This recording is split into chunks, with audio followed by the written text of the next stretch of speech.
자, 이제 2025년 전망, 주식 전망, 그리고 경제 전망 같이 한번 해보겠습니다. 다음 주면 이제 며칠 남지 않았습니다. 새해가 시작됩니다.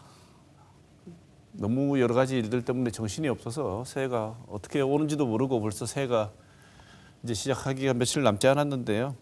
내년 1월 20일 트럼프 대통령이 또 취임을 하게 됩니다. 어느 정도로 트럼프 2기 트럼프의 변수가 우리에게 영향을 미칠지, 우리 증시와 경제에 미치는 영향 어떻게 전망하시는지 먼저 홍세훈 박사님 말씀 주시죠. 네, 일단 트럼프 대통령 1월 20일 날 취임식이 이루어지게 됩니다. 그러고 나면 본격적으로 트럼프 2기 정책들이 구체화되는 그런 이제 국면들이 나타나게 될 것 같고요. 근데 여러 가지 경제 정책들이 다 우리나라 경제에 상당한 부담 요소로 작용할 가능성이 높습니다. 관세 정책 이미 말씀드렸었고요. 그리고 관세 정책뿐만이 아니라 이제 적극적인 재정 확대 정책, 예를 들자면 트럼프 정책은 적극적인 법인세 인하를 지금 주도를 하고 있습니다. 법인세율을 지금 15%까지 최대 떨어뜨리겠다라는 그런 이제 공약들을 현실화시킬 가능성은 상당히 높아 보이고요. 그리고 재정 지출도 빠른 속도로 증가시키겠다라는 그런 정책들이 발표될 걸로 예상이 됩니다. 이런 점들은 결국은 미국의 그런 이제 재정 지출 확대 그리고 이를 통한 재정 적자 확대로 연결될 가능성이 높고요. 그렇게 된다면 결국은 미국 국채 발행이 증가하면서 전반적인 시장 이자율을 끌어올리는 방향으로 갈 가능성이 높아 보입니다. 관세 정책은 인플레이션을 끌어올리는 방향으로 작용할 가능성이 높기 때문에 역시나 마찬가지 이유로 전반적인 시장 금리를 상승시키는 압력 요소로 작용할 가능성이 높죠. 여러 가지 경제 정책들을 조합을 해볼 때 미국은 트럼프 취임 이후에 그러니까 강달러 그리고 고이자율, 높은 이자율을 경험하게 될 가능성이 상대적으로 높아 보이고요. 이렇게 된다면 결국 우리나라 전반적인 금융시장과 그리고 이제 외환 시장에 있어서 부담 요소가 계속해서 이어질 가능성들이 높다. 이 정도로 전망해 볼 수 있을 것 같습니다. 네. 우리 증시에는 어떤 영향을 줄지 오 의원님 말씀 좀 주시죠. 당장 뭐 말씀하신 것처럼 금융시장에 좀 부담이 되는 요인들이 많아서 증시에는 부정적인 영향을 미칠 가능성이 큽니다. 특히 우리나라 같은 경우에는 좀 수출로 먹고 사는 나라들이고 이런 기업들이 시가총액 상위 기업에 포진해 있으니까 좀 부정적인 영향을 미칠 것 같은데요. 그렇지만 좀 우리가 생각해야 될 부분은 이제 트럼프 정책이 어느 정도로 직접 수행이 될지, 뭐 취임 이후에 어느 정도의 강도로, 어느 정도의 속도로 진행이 되는지가 곧 밸류에이션에 반영이 될 거거든요.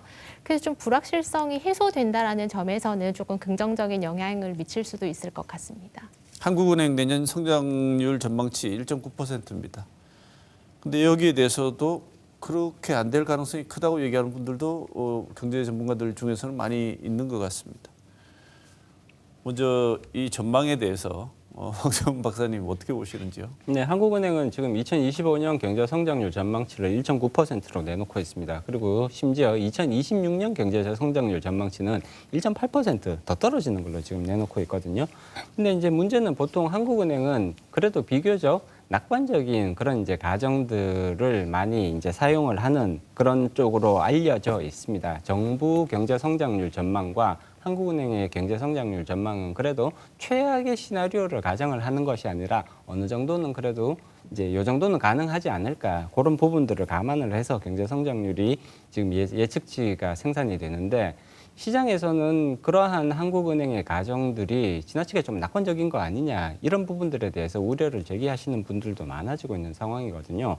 1.9%라고 얘기를 하지만 실질적으로 1.9%를 달성할 가능성이 그렇게 높아 보이지 않는다라는 목소리들이 오히려 더 많이 나오고 있습니다. 1.7%, 낮게는 1.5%까지도 지금 예상하는 그런 이제 시장 그런 기관들이 나타나고 있고요. 따라서 내년도 경제 성장률은 그러니까 올해 지금 약 2.1% 내외 정도 될 걸로 지금 예상이 되는데 올해 경제 성장률보다는 확실히 떨어질 가능성이 높다. 그리고 그 떨어지는 폭도 지금 현재 나오는 그런 전망치보다 조금 더 높을 위험성들을 충분히 예상을 해봐야 될 것 같습니다. 적극적으로 이러한 부분들에 대해서 어떤 식으로 우리가 경기 부양책을 쓰고 여기에 대해서 어떤 식으로 대응을 할지를 조금 더 적극적으로 공격적으로 지금 설정할 필요성이 있을 것 같습니다. 네. 이런 상황에서 2025년 증시, 코스피, 코스닥 전망은 어떻게 하시는지요? 주가 투자라는 것은 좀 단기적으로는 여러 가지 이슈에 반응을 하지만 장기적으로 보면 기업 가치에 수렴하게 되거든요. 국내 경제가 저성장 국면에 진입을 하고 국내 기업의 이익 모멘텀이 떨어진다면은 국내 주식 시장도 좀 상승할 동력을 얻기는 어렵지 않을까. 역사적 저점을 기록하고 있기는 하지만 당장의 반등을 꾀할 만한 요인들이 많지는 않아 보입니다. 추가적으로 떨어질 가능성은 충분히 염두에 두실 필요성은 있습니다. 지금 2,400 초반대에 지금 이제 주가가 움직이고 있고요. 그리고 2,400이 일시적으로 무너질 가능성도 배제하기는 어렵습니다. 다만 앞서도 말씀드렸듯이 지금 역사적 저점대에 들어와 있거든요. 그렇기 때문에 주식시장에 대해서 또 지나치게 우리가 비관적으로 생각할 필요까지는 없지 않을까. 이 떨어질 때가 있으면 상승할 때도 있는 것이고요. 그리고 지금 기업 실적 측면에서 봤을 때는 뚜렷한 상승 전환 모멘텀이 현재로서는 보이지 않는 것이 사실입니다. 그렇게 된다면 결국은 상승 시점, 떨어진다고 하더라도 떨어지는 폭이 크기는 어려울 것 같고요. 그렇다면 이제 문제는 언제쯤이면 그러면 상승 반전이 가능할 것이냐를 생각을 해보면 아마 내년 상반기에 상승 반전하기는 쉽지 않을 것 같다. 빨라도 내년 하반기 정도는 되어야 상승을 위한 그런 시도들이 나타날 수 있지 않을까. 그래서 조금 긴 호흡에서 이러한 부분들을 반영을 해서 비중을 조정하실 필요성이 있지 않을까 싶습니다. 네. 이런 상황을 염두에 두고 투자를 한다면 투자할 만한 그래도 할 만한 종목 그리고 또 이런 종목들에 관심이 있었던 분들은 이런 장기 경기 전망을 바탕으로 한다면 좀 위험하다. 투자를 좀 유의해야 되는 종목 소개를 좀 해주신다면요. 네, 황 박사님 말씀하신 것처럼 투자는 좀 분산 투자를 하는 게 좋을 것 같습니다. 2025년 미국 전망 좋다고 해서 미국 주식 다 가야 되느냐, 한국 주식 다 팔고 미국 가야 되느냐 하면 그건 아니거든요. 경기가 좀 안 좋을 때는 소비재 같은 경기 방어주로 좀 포트폴리오를 꾸리시면 좋을 것 같고 하반기로 갈수록 이제 좀 경기 둔화 흐름이 완화되고 불확실성이 완화되는 국면에 진입하는 시점에서는 성장주를 좀 섞는 게 좋은 선택지가 될 것 같습니다. 그런데도 뭐 만약에 종목 선택하는 거 너무 어렵다 그렇게 생각하시면은 내년도 코스피가 2,300에서 한 2,700 정도의 박스권에서 머문다고 생각을 하면은 지수를 추종하는 ETF에 투자를 하시는 것도 하나의 대안이 될 수가 있을 것 같습니다. 그리고 좀 유의를 하셔야 되는 종목 같은 경우에는 지금 탄핵 정국으로 접어들면서 정치 테마주에 관심을 보이시는 분들이 많습니다.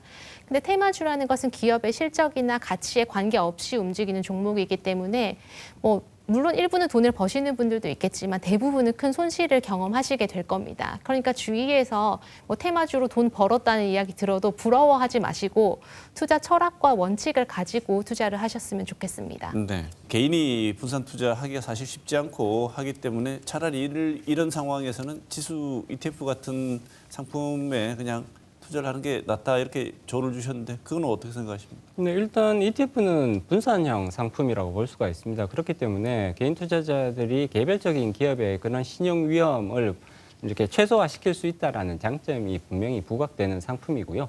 그렇기 때문에 개인 투자자들에게 오히려 이렇게 적합한 상품일 가능성이 높아 보입니다. 보통 이제 우리나라 주식 투자하시는 분들은 여러 개의 종목에 투자하시는 경우보다 한 두세 개 정도 소수에 이렇게 집중하시는 그런 방식의 투자를 하시는 분들이 상대적으로 더 많은 상황이고요.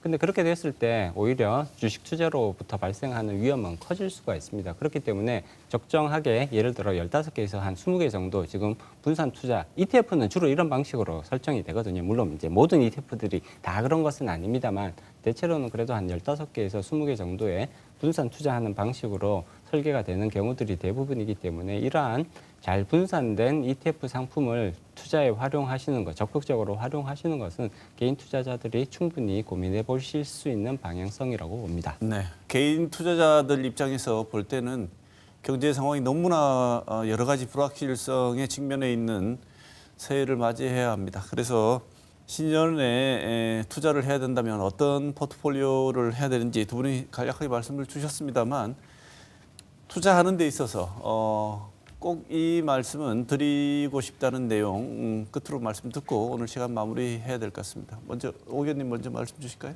네, 저는 원래 해가 바뀌었다고 해서 자산 배분을 새로 하거나 포트폴리오를 새로 짜는 것은 좋은 전략이 아니라고 생각합니다. 왜냐하면은 해가 바뀌는 게 뭐 대단하게 느껴질 수 있지만 국내 주식시장 같은 경우에는 그냥 이틀 쉬고 개장하는 것뿐입니다. 근데 물론 개별 기업들이 신년에 전략이 바뀌는 때이기 때문에 내가 그 섹터를 보유하고 있다면 그 안에서 리밸런싱을 하는 것은 좀 필요해 보입니다. 그런데 특정 섹터를 넘어가는 것들, 뭐 자산을 뭐 왔다 갔다 하는 이런 것들은 새해 투자 계획이 아니더라도 산업의 전망, 거시경제 여건의 전망이 바뀌면 언제든지 이루어져야 하는 부분이라고 생각을 합니다. 근데 2025년에는 이제 트럼프 정부가 취임을 하게 되면서 좀 많은 불확실성이 완화가 될 수도 있고 어쩌면 더 커질 수도 있지만 이런 상황들에 맞춰서 포트폴리오를 적극적으로 조절을 하셨으면 좋겠고요. 그리고 또 한 가지 말씀드리고 싶은 건 2024년의 기회를 놓치셨던 분들은 마음이 조급하실 수도 있습니다. 국내 주식 역사적 저점을 기록하고 있고 미국 주식 역사적 고점을 기록하고 있으니까 양쪽 다 조급한 마음이 들 수가 있어요. 그런데 투자라는 것은 조급하면은 실패하기 마련이고 주식시장에는 언제나 기회가 있습니다. 그러니까 너무 급하게 마음을 가지시지 마시고 트럼프 취임한 이후에 아직 투자를 실행하지 않으신 분들이라면 정책의 강도가 어느 정도의 속도로 진행되는지를 보시면서 좀 자산을 배분하고 투자를 진행하시면 좋겠습니다. 네, 홍 박사님. 네, 일단 투자의 세계에서 가장 중요한 부분은 꾸준하게 이렇게 이어가시는 것이 가장 중요하다고 말씀드릴 수 있습니다. 지금 많은 분들이 적정 타이밍이 언제냐를 찾으시는 분들이 많으시는 것 같은데 사실 언제가 투자의 가장 최적기냐를 결정하는 것은 대단히 어려운 결정일 수밖에 없는 것이고요. 아무리 전문가라고 하더라도 그러한 타이밍을 정확히 잡아내는 것은 사실상 거의 불가능에 가깝다고 볼 수가 있습니다. 조금씩 꾸준하게 계속해서 투자 활동을 이어가시는 것이 저는 오히려 합리적인 방향성이 될 수 있다라는 말씀을 드리고 싶고요.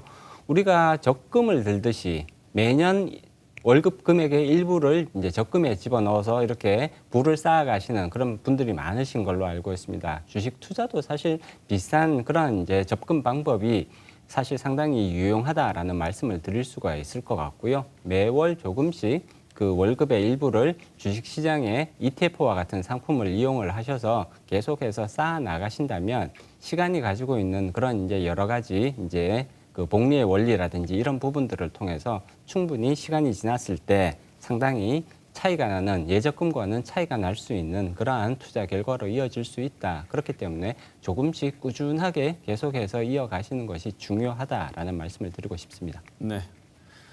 자, 이번 주 토크는 탄핵 전국 등 여러 가지 불확실성 속에서 진행되는 우리가 맞이하게 되는 2025년 새해의 증시 전망과 경제에 미치는 여러 가지 어려움 한번 말씀 나눠봤습니다.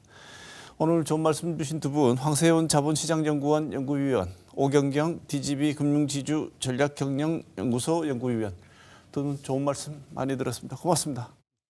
고맙습니다.